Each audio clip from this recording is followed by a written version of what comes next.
Nous prions le Seigneur.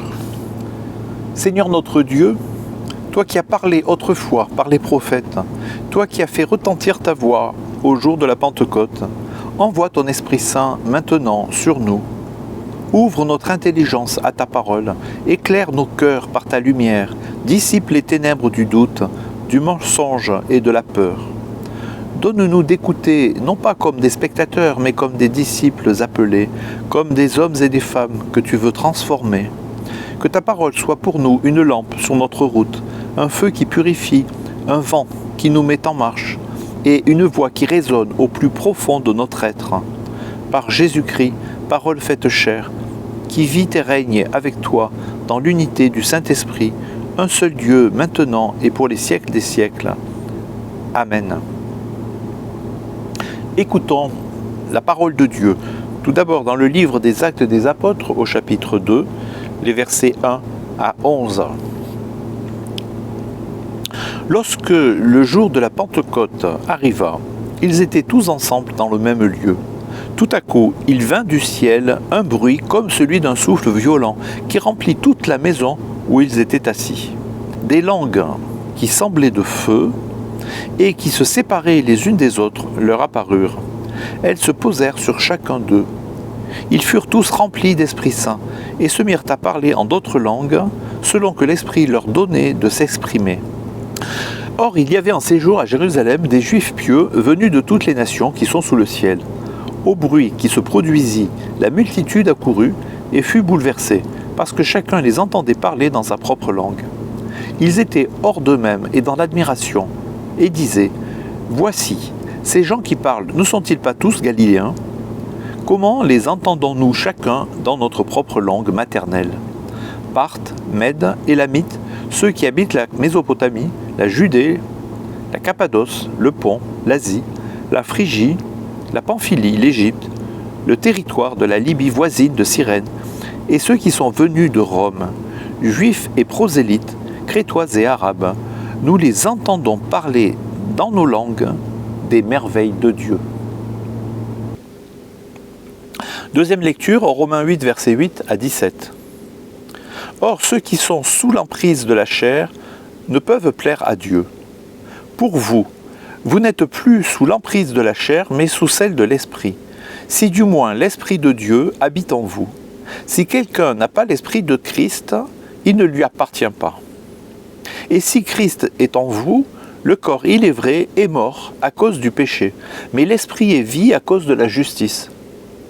Et si l'Esprit de celui qui a ressuscité Jésus d'entre les morts habite en vous, celui qui a ressuscité le Christ Jésus d'entre les morts donnera aussi la vie à vos corps mortels par son Esprit qui habite en vous. Ainsi donc, frères, nous sommes débiteurs, mais non de la chair, pour vivre encore selon la chair. Si vous vivez selon la chair, vous allez mourir. Mais si par l'Esprit vous faites mourir les actions du corps, vous vivrez. Car tous ceux qui sont conduits par l'Esprit, l'Esprit de Dieu, sont fils de Dieu. Et vous n'avez pas reçu un esprit de servitude pour être encore dans la crainte, mais vous avez reçu un esprit d'adoption par lequel nous crions « Abba, Père ». L'Esprit lui-même rend témoignage à notre esprit que nous sommes enfants de Dieu. Or, si nous sommes enfants, nous sommes aussi héritiers, héritiers de Dieu et co-héritiers de Christ. Si toutefois nous souffrons avec lui, afin d'être aussi glorifiés avec lui. Et enfin dans l'évangile selon Jean au chapitre 14 des versets 15 à 16. Si vous m'aimez, vous garderez mes commandements, et moi je prierai le Père, et il vous donnera un autre consolateur, qui soit éternellement avec vous. Jésus lui répondit, si quelqu'un m'aime, il gardera ma parole. Ça c'est au verset 23. Nous viendrons vers lui et nous ferons notre demeure chez lui. Celui qui ne m'aime pas ne garde pas mes paroles. Et la parole que vous entendez n'est pas de moi, mais du Père qui m'a envoyé. Verset 25. Je vous ai parlé de cela pendant que je demeure auprès de vous, mais le Consolateur, le Saint-Esprit, que le Père enverra en mon nom, c'est lui qui vous enseignera toutes choses et vous rappellera tout ce que moi je vous ai dit. Jusqu'ici, la parole de Dieu. Père, sanctifie-nous par la vérité, ta parole est la vérité. Amen. Frères et sœurs, il y a des jours où tout semble s'effondrer. Le vacarme du monde est assourdissant.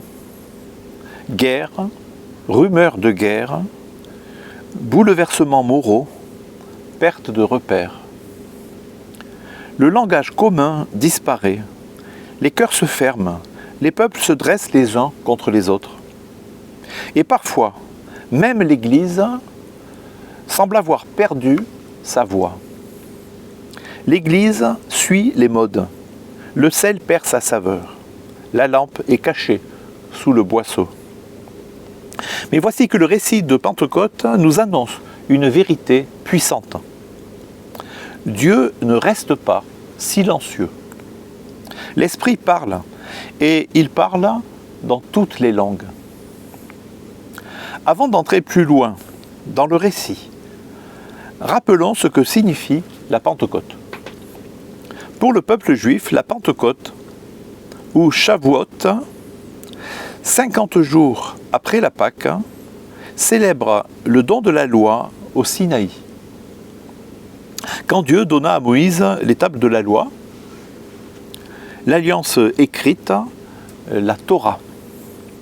C'était la fête de la parole gravée sur pierre, celle qui fondait l'identité d'Israël dans l'obéissance à Dieu.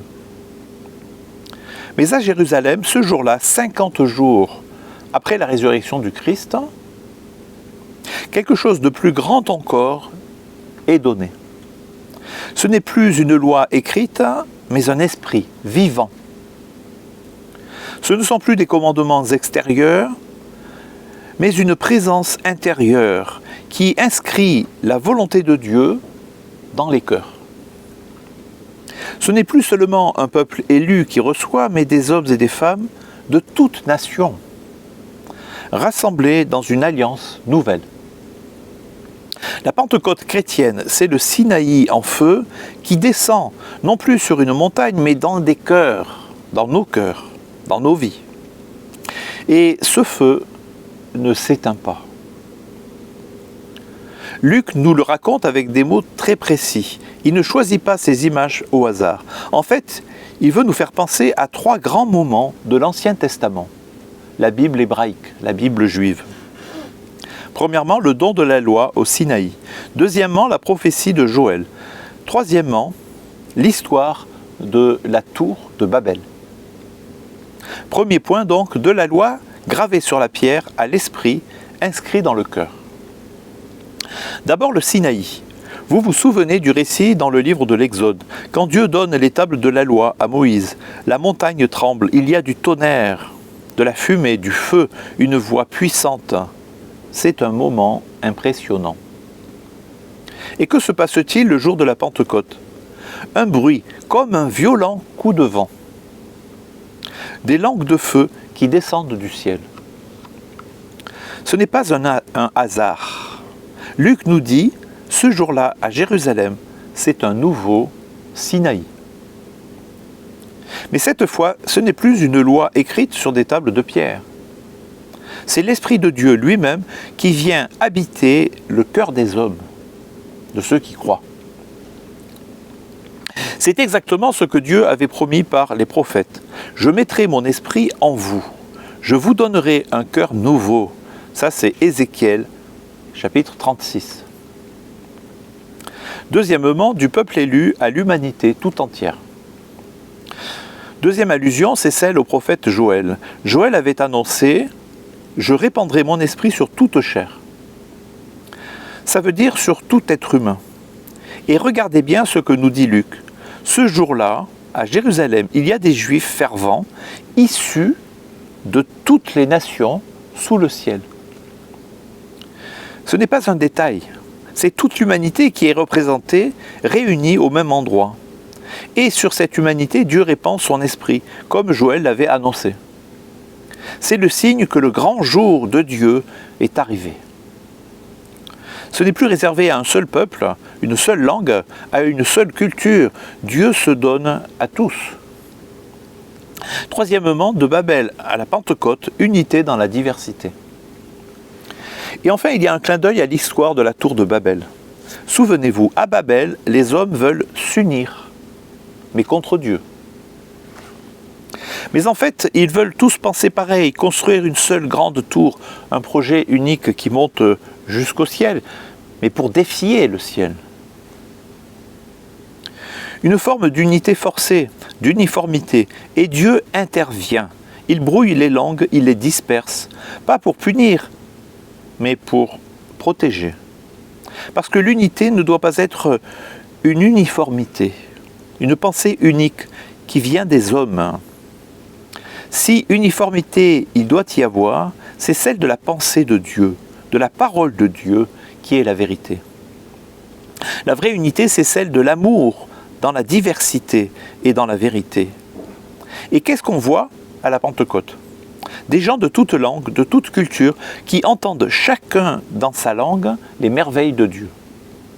Ça, c'est l'inverse de Babel. À Babel, on ne se comprend plus. À Jérusalem, l'Esprit fait entendre un seul message dans 1000 langues différentes.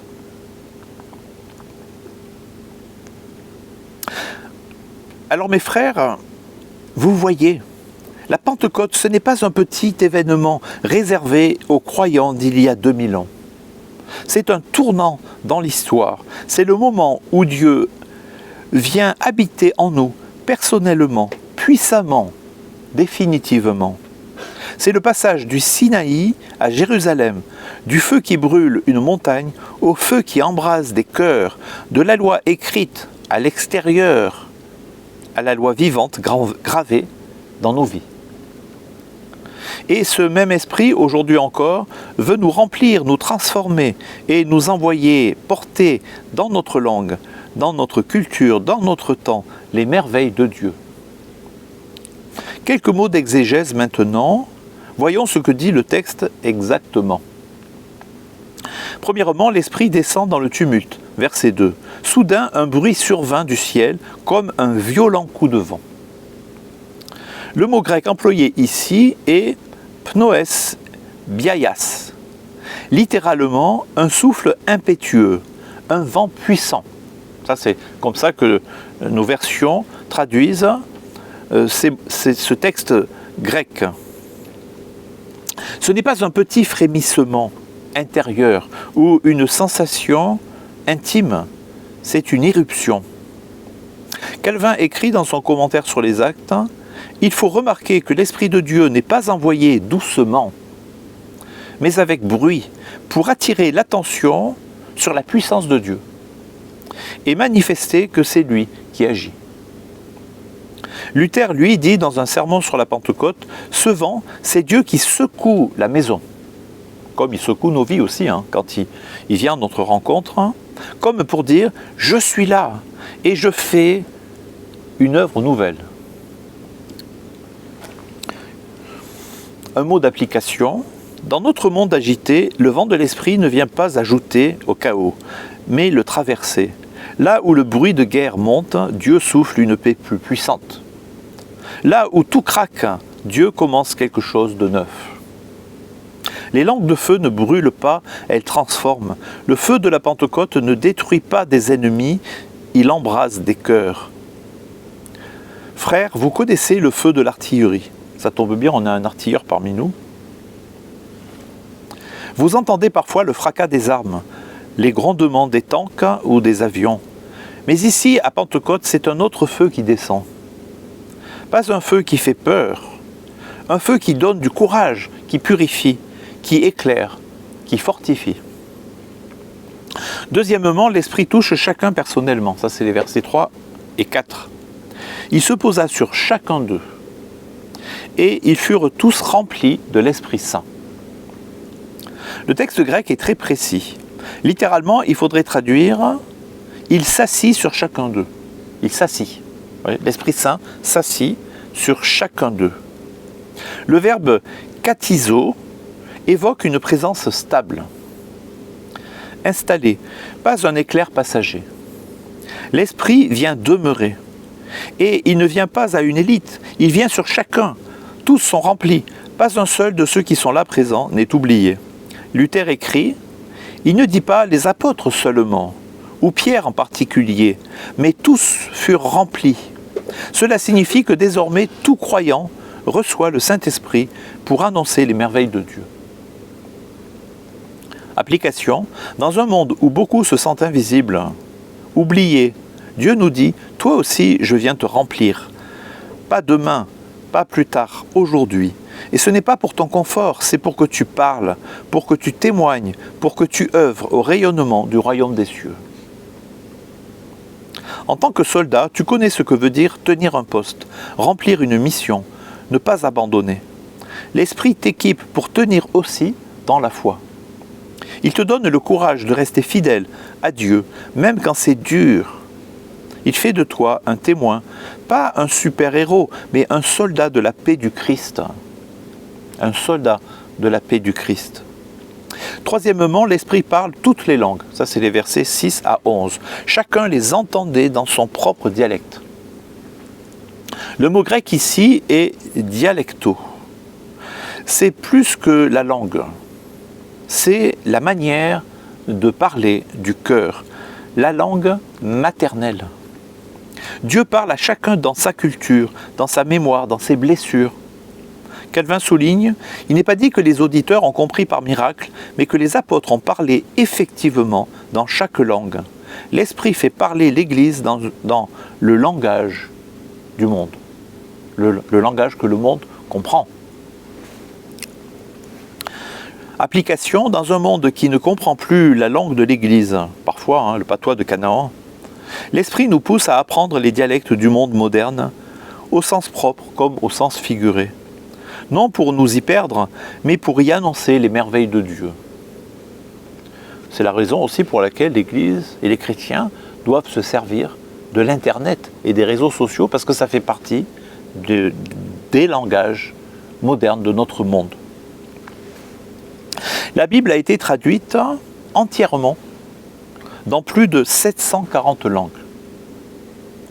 Et au moins une partie de la Bible, généralement le Nouveau Testament, est disponible dans plus de, accrochez-vous bien, 3600 langues à travers le monde.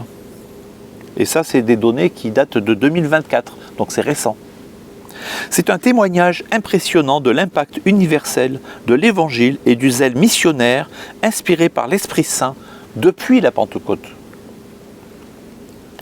Cela veut dire que plus de 90% des habitants de la Terre peuvent lire au moins un passage de la Bible dans leur langue maternelle. Chaque traduction est un acte de la Pentecôte. Chaque Bible imprimée, c'est l'Esprit Saint qui souffle encore pour que le monde entende la parole de salut de Dieu. À la Pentecôte, Dieu a envoyé l'Esprit pour que la bonne nouvelle soit comprise, reçue et portée dans toutes les cultures, toutes les langues, tous les cœurs. Et nous, aujourd'hui, en sommes les témoins. Chaque fois que nous prions, annonçons ou soutenons la mission, nous continuons l'œuvre commencée à Jérusalem et qui, par la puissance de l'Esprit, atteindra les extrémités de la terre, comme nous le lisons en Acte 1, verset 8. Les extrémités de la terre. Quatrièmement, l'Esprit restaure l'unité sans uniformité. À Babel, ça c'est Genèse 11, je vous invite à relire ce texte, les langues avaient été confondues à cause de l'orgueil humain. À la Pentecôte, Dieu ne supprime pas les langues, il les honore et les utilise. Il n'écrase pas la diversité des nations, il la consacre.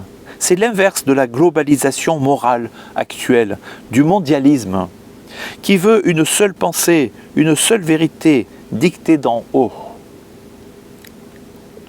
Luther disait, l'Esprit Saint n'est pas esprit de Babel. Il unit sans mélanger, il rassemble sans niveler. Application. Dans un monde qui veut abolir les différences tout en dressant les peuples les uns contre les autres, l'Évangile donne une autre voie, la communion dans la vérité. Pas une uniformité, mais une unité par le Christ. Dans votre unité militaire, parce que vous appartenez tous à une unité. Vous voyez, quand on parle d'unité ou uniformité, vous appartenez à une unité militaire, hein, dans votre régiment, votre compagnie, votre section, dans votre unité militaire. Vous venez d'horizons différents. C'est plus particulièrement le cas d'ailleurs de la Légion étrangère, mais je suppose que c'est le cas de la plupart des régiments. En tout cas, vous venez d'horizons différents, différentes régions de France, différentes histoires, mais vous avez un même uniforme. Vous voyez, on porte le même uniforme. Un même engagement, une même mission. D'ailleurs, on suit tous le même code, le code du soldat. Il n'y a pas un code différent pour chaque région de la France, ou pour les dom-toms, ou pour je ne sais trop quoi. Et on porte tous le même uniforme. L'Église, c'est pareil. Vous voyez l'image? L'uniforme, c'est le baptême. Parce que quand on est chrétien, on demande le baptême. La mission, c'est l'évangile. Le chef, c'est le pasteur. Non, c'est pas le pasteur. Le chef, c'est Christ. Le chef de l'Église, c'est pas le pape. Hein. C'est pas non plus les pasteurs ou les théologiens. Le chef de l'Église, c'est Christ. Il n'y a qu'un seul chef. L'Esprit Saint vous rassemble, même en mission extérieure, loin des vôtres. Alors en conclusion, je dirais ceci. Ça va être une conclusion un peu longue. La Pentecôte, ce n'est pas un joli souvenir du passé. C'est une explosion, une invasion, une brèche que Dieu ouvre dans le monde figé de nos certitudes, de nos systèmes, de nos logiques humaines. C'est Dieu qui descend pour transformer radicalement des cœurs, l'Église et le monde. Et cette même Pentecôte nous parle aujourd'hui dans une époque dominée par d'autres esprits, des vents contraires qui cherchent à nous égarer. L'individualisme, où l'on vit chacun pour soi, le relativisme, où tout se vaut, rien n'est vrai, le matérialisme, où l'avoir remplace l'être, et l'humanisme athée, où l'homme se fait Dieu à la place de Dieu. Face à cela, que fait Dieu? Il envoie son esprit. Le Saint-Esprit n'est pas une douce brise, c'est un vent puissant qui dérange, embrase, rassemble et envoie. 4 mots de conclusion. Premièrement, l'Esprit unit là où l'individualisme divise. Ça, c'est Acte 2, verset 1. Le jour de la Pentecôte, ils étaient tous ensemble dans le même lieu. Le premier miracle de la Pentecôte, ce n'est pas les langues, c'est l'unité. Dans une culture qui nous dit « pense à toi d'abord », l'Esprit crée une communauté, l'Église. Pas une foule anonyme, mais un peuple soudé, priant ensemble, attendant ensemble, envoyé ensemble. L'individualisme dit « je n'ai besoin de personne ». L'Esprit dit « tu es membre d'un corps ». Il crée une communion surnaturelle entre des hommes et des femmes de toute origine, appelés à marcher ensemble, pas à survivre chacun dans son coin. L'Esprit Saint ne vient pas flatter notre petit ego, il vient nous faire sortir de nous-mêmes pour aimer, servir, partager. Il nous dit « tu n'es pas seul, tu n'es pas fait pour vivre centré sur toi-même, tu fais partie d'un corps, d'un peuple, de l'Église. Et dans ce corps, chacun est important, mais personne ne peut dire « je n'ai besoin de personne ». Deuxièmement, l'Esprit proclame une vérité claire face au relativisme. Acte 2, versets 14 à 36. Pierre se lève et prêche. Il n'offre pas des opinions. Il proclame une vérité, ou la vérité plus exactement. Jésus que vous avez crucifié, Dieu l'a ressuscité. Le relativisme actuel dit « il n'y a pas de vérité absolue. Ce qui est vrai pour toi ne l'est pas forcément pour moi. » Mais la Pentecôte dit « il y a un seul nom donné aux hommes par lequel nous devons être sauvés. » Acte 4, verset 12. L'Esprit ne nous rend pas confus, il nous révèle le Christ vivant, le Sauveur du monde, non pas un mythe parmi d'autres. À la Pentecôte, l'Esprit Saint annonce une vérité universelle. Ce que les apôtres proclament, ce n'est pas une option parmi d'autres, c'est la bonne nouvelle, valable pour tous les peuples, toutes les cultures, tous les temps. Jésus est vivant, il est Seigneur, il sauve le monde. L'Esprit ne vient pas nous plonger dans la confusion, il vient nous guider vers la vérité tout entière.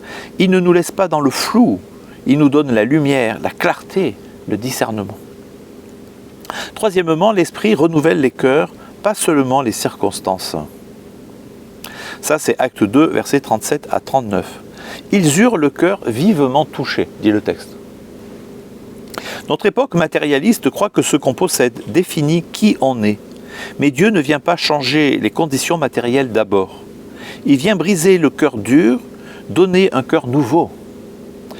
La plus grande richesse, ce n'est pas une maison ou un compte bancaire, c'est un cœur rempli de l'Esprit Saint. Le matérialisme dit « ce que tu as, voilà ce que tu es ». L'Esprit dit « tu es aimé, sauvé, envoyé ». Quatrième mot de conclusion, l'Esprit glorifie Christ, non l'homme. Acte 2, versets 33 à 36. Le discours de Pierre n'exalte ni les apôtres, ni une philosophie, ni une idéologie. Il exalte, vous l'aurez compris, Jésus. L'humanisme athée met l'homme au centre.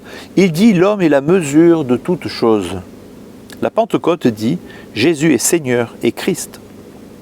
L'Esprit ne vient pas nous rendre meilleurs selon nos critères humains. Il vient nous courber devant la gloire du Christ pour que toute la vie devienne adoration. Conclusion, une Église remplie du Saint-Esprit aujourd'hui. Frères et sœurs, que serait l'Église si la même puissance que celle dont il est question dans notre texte nous saisissait aujourd'hui? C'est ça la question. Une Église unie au cœur de la division, une Église claire dans un monde confus, une Église transformée dans un monde obsédé par le confort, une Église centrée sur Jésus dans un monde centré sur l'homme.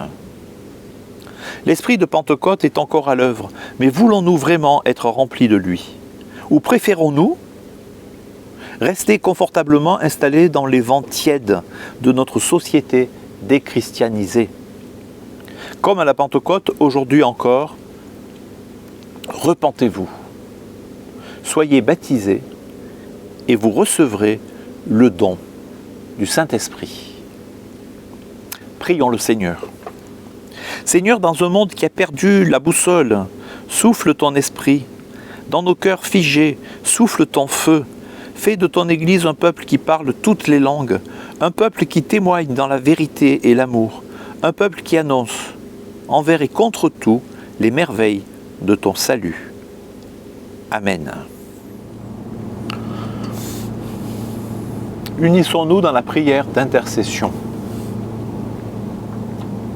Seigneur notre Dieu et notre Père, toi qui as répandu ton esprit à Jérusalem, sur des hommes et des femmes venus de toutes les nations, toi qui as brisé la confusion des langues pour faire entendre à chacun les merveilles de Dieu, nous nous tournons vers toi en ce jour de Pentecôte, plein de gratitude, mais aussi chargés d'inquiétudes et de larmes. Nous te prions pour les militaires, ceux qui servent loin de chez eux, dans l'incertitude, dans la tension, parfois dans l'oubli. Soutiens-les dans leur mission, donne-leur droiture, sang-froid et discernement. Protège leur cœur et de la dureté, et garde vivante en eux la foi, l'espérance et l'amour. Nous te prions pour notre continent, l'Europe, où les bruits de guerre se rapprochent, où la paix est menacée, où les peuples cherchent la sécurité sans savoir où la trouver. Seigneur, fais taire les armes, renverse les orgueils, confonds les projets destructeurs et accorde aux dirigeants sagesse et retenue. Nous te prions pour notre société qui cherche à organiser la mort quand elle ne sait plus que faire de la souffrance. Face au projet de loi sur l'euthanasie, donne aux consciences d'être éclairées par ta vérité. Rappelle à notre monde que toute vie est un don et que la compassion ne se mesure pas au contrôle, mais à la présence, à la fidélité, à la tendresse. Nous te prions pour un retour à l'espérance chrétienne, celle que l'Esprit ranime en nos cœurs, non pas une illusion, mais une promesse solide, comme la croix du Christ. Dans un monde déboussolé, rends-nous capables de dire « Dieu est vivant, Jésus est Seigneur et son royaume vient ». Nous te prions pour les nations. Comme à la Pentecôte, répands ton esprit sur toute langue, tout peuple. Fais tomber les murs de haine, les idoles, l'indifférence. Que les cœurs s'ouvrent à l'Évangile, que l'Église une et diverse rayonne dans ta gloire, rayonne de ta gloire, dans les grandes villes comme dans les campagnes oubliées. Et nous te prions pour Israël, peuple de l'Alliance, dont tu n'as jamais retiré la main. Nous te prions pour la paix à Jérusalem et pour que les fils et les filles d'Abraham découvrent en Jésus leur Messie. Conduis-les dans la vérité comme tu l'as promis par tes prophètes. Seigneur, esprit de feu, esprit de vérité, esprit de consolation, viens encore aujourd'hui, souffle sur tes fils et tes filles. Fais de ton Église un peuple prophétique et de chacun de nous un témoin courageux de ton amour. Au nom de Jésus-Christ, notre Seigneur ressuscité, dans la communion du Saint-Esprit, nous t'en prions. Amen. Et je vous invite à vous lever pour recevoir l'exhortation et la bénédiction de la part du Seigneur. Frères et sœurs, le jour de la Pentecôte, Dieu n'a pas donné un esprit de peur, mais un esprit de puissance, d'amour et de sagesse. Alors allez dans le monde, non comme des gens qui fuient, mais comme ceux que Dieu envoie. Parlez les merveilles de Dieu, vivez dans la lumière, tenez bon dans la foi, et portez au cœur du tumulte une parole d'espérance. Le monde a besoin de témoins, pas de spectateurs. Il a besoin d'hommes et de femmes remplis de l'esprit, non de chrétiens fatigués ou conformistes.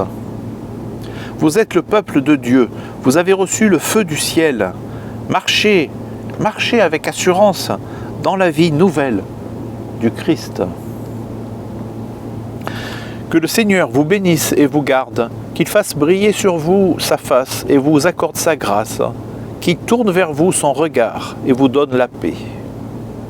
Et que l'Esprit Saint, souffle du Dieu vivant, vous remplisse de force, de joie et de paix, vous conduise dans toute la vérité et vous donne d'être lumière dans les ténèbres, sel dans ce monde et témoin de Jésus-Christ jusqu'aux extrémités de la terre.